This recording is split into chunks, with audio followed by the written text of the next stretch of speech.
population embarrasse l'égoïsme de ces caciques du pouvoir, c'est le pouvoir qui en tremble. Et ils en perdent là toute leur lucidité. Pas question d'une présidence à vie. Nous en avons assez de ces coups d'État permanents dans un pays où le peuple vote, mais curieusement, n'a pas le droit d'élire son président et ses représentants auprès des assemblées.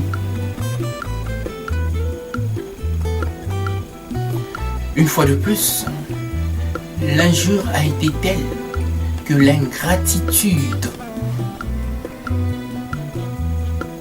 a fini là par briller par son inflation qui causa là ainsi la déflation.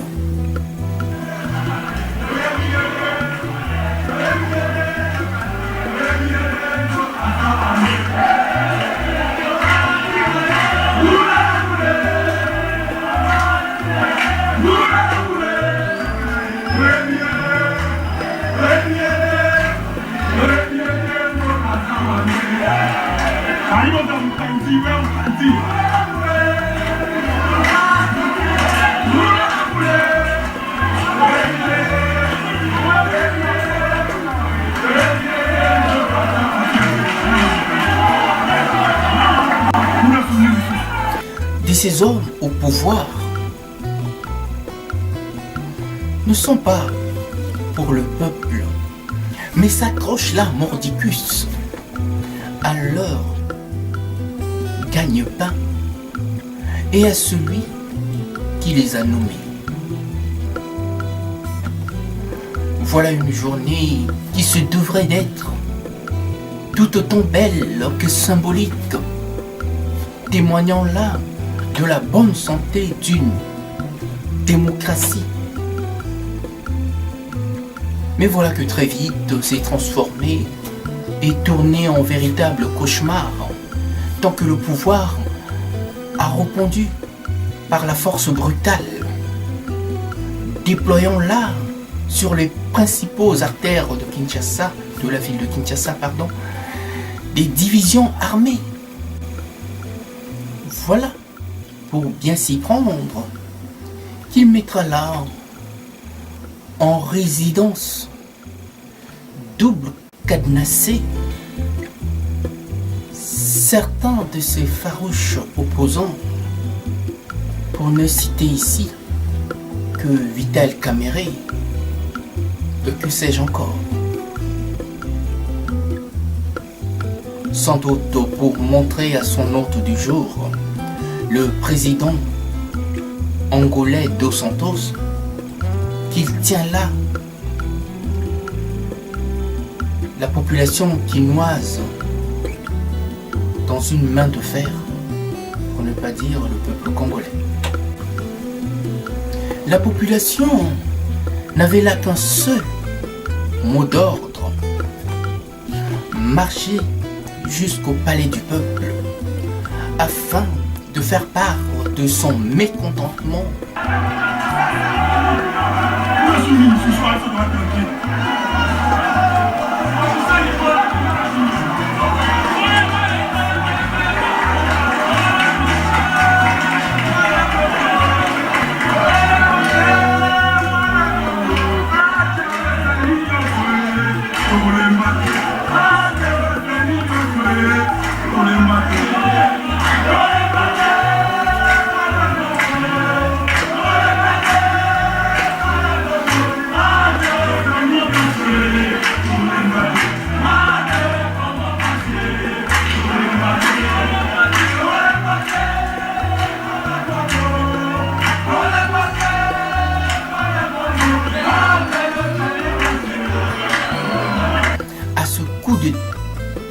Force, véritable coup d'État institutionnel dont Kabila et sa bande ne font plus mystère. C'était là, sans compter avec la population qui n'avait pas encore dit son dernier mot. Cette population quinoise qui a su là leur donner une véritable repartie, malgré l'équipement de balles qui, dans leur folie meurtrière, causa quelques victimes et aussi des morts. Ce qui s'est passé aussi à Goma, à Lubumbashi et où sais-je encore.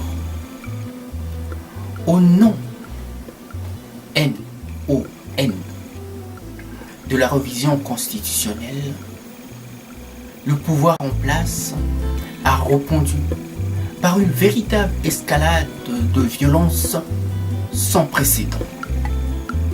Alors je me demande, à quoi bon de prétendre défendre cette population que vous n'écoutez point? Cessez donc de vous faire passer pour le représentant de l'État. À quoi bon parler d'une Assemblée nationale, d'un Sénat, quand vous savez très bien que vous n'écoutez que vous-même? Il serait sans doute bon de cesser là, de vous moquer de la population.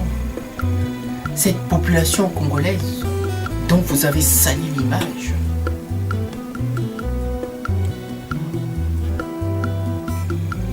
À cause de vous, nous sommes ridiculisés un peu plus partout dans le monde. Quand vous nous parlez d'une République démocratique du Congo, pourquoi pas dire simplement la République dictatoriale du Congo?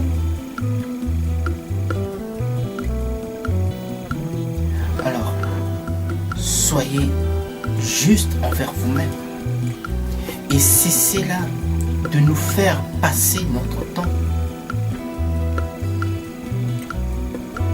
quand vous savez très bien que vous n'êtes pas prêt à céder le pouvoir, que vous êtes prêt à aller jusqu'à la confrontation tant que vous n'avez pas mis en place ce pourquoi vous étiez venu au pouvoir. Cette balkanisation dont on parle tant. Franchement, je ne comprends pas. Je finis par me demander le pourquoi de toute cette violence, de toute cette incompréhension. Alors les choses sont clairement établies et je ne vois pas l'incompréhension dans ce que demande le peuple. Vous n'allez pas me dire que vous êtes plus intelligent que le peuple. Êtes-vous sûr vraiment d'être plus intelligent que le plus de 70 millions de Congolais? Alors, arrêtez, s'il vous plaît, de nous rabâcher les oreilles avec du n'importe quoi. Nous aimons notre Congo. Le Congo est un pays d'avenir. Le Congolais est un peuple pacifique qui a su se faire un nom dans l'histoire de l'humanité. Mais avec des gens comme vous, qui n'ont de foi que leur volonté, je pense qu'il nous serait difficile de composer ensemble au lieu de montrer qu'il n'y a pas plus petit que vous qui prétendez intellectuel, par votre engagement, vous êtes en train là de tuer, d'assassiner le peuple congolais. Nous vous disons, nous sommes opposés à cette révision constitutionnelle.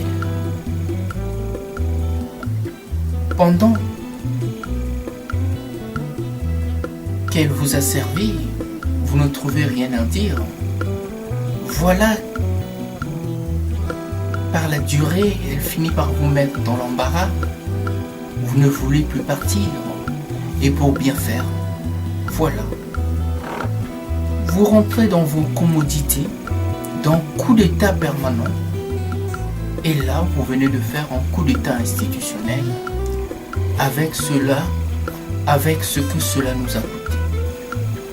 Non, si vous aimez autant ce peuple, vous ne prendrez pas ce risque à aller jusqu'à la confrontation.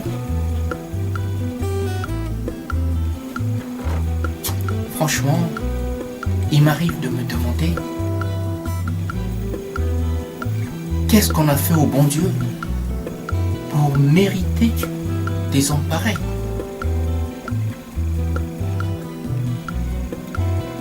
Vous nous avez importé là une culture auquel nous n'étions habitués. Une culture de violence. Une culture d'infamie. Une culture qui n'a rien à voir avec la culture congolaise. Nous avons toujours été un peuple pacifique. Un peuple pacifique. Mais voilà que depuis quelque temps, avec vos tribulations et un régime qui passe tout son temps à nous entraîner là, et dans les heures les plus sombres qu'est connue la République démocratique du Congo. Oui, nous en avons assez de nous voir autant acculés par des gens qui n'ont d'oreilles que leurs yeux, parce qu'ils n'entendent pas ce qui le peuple leur demande, mais ils ne voient que ce qu'ils entendent par leurs yeux. Non, il est vraiment temps de faire la part de choses où vous êtes pour la destruction du Congo, dont j'entends par sa balkanisation, où vous êtes pour le peuple congolais et vous tiendrez compte de ce qui a été établi. La révision constitutionnelle par les temps qui courent est une mauvaise pioche. Et il serait temps de mettre fin à cette gesticulation si vraiment vous êtes des dignes fils de ce beau pays qui est le Congo. Des dirigeants qui prétendent défendre la population et ne sont même pas à même d'écouter les attentes de cette même population. Des gens qui passent leur temps à nous ridiculiser. Et pour preuve, il n'y a qu'à voir son porte-parole, celui qui apparemment sait tout et a raison sur tout. Non, c'est pas comme ça que les choses se conduisent. Vous devez apprendre à écouter ce peuple que vous prétendez diriger, en laissant croire que vous êtes plus intelligent que ce peuple. Non, si vous étiez vraiment les représentants de ce peuple, vous ne prendrez pas autant de risques, vous n'irez pas jusqu'à l'affrontement. À bon entendeur, salut.